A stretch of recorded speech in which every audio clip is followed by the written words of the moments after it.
और जूस अंदर कौन नहीं खोलेगा?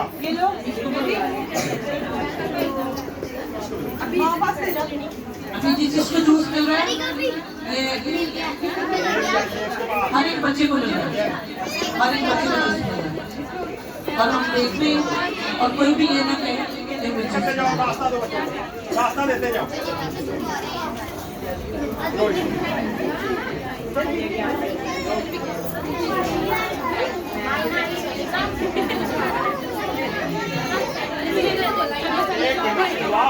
कैमरे चल रहे हैं और आप लोग कैमरों की झुमकी में बहुत ऊंची ऊंची बातें कर रहे हैं।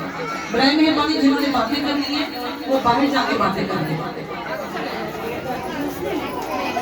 जिन लोगों ने बच्चों ने टैबलेट दिया वो भी वापस आएंगे थोड़ी देर के बाद। दूध वगैरह पीते आना।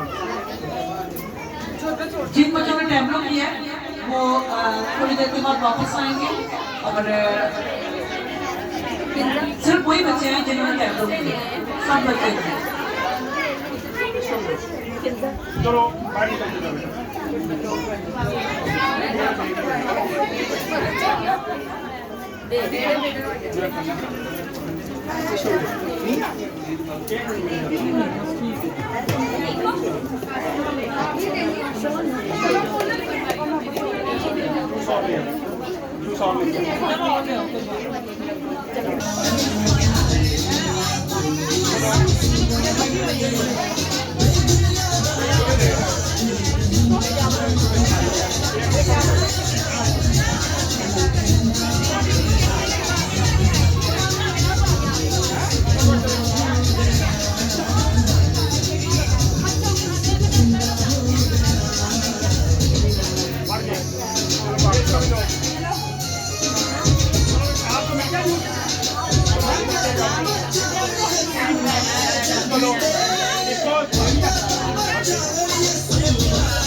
मैं इसलिए ब्लॉग बनाने को बचा नहीं जाएगा।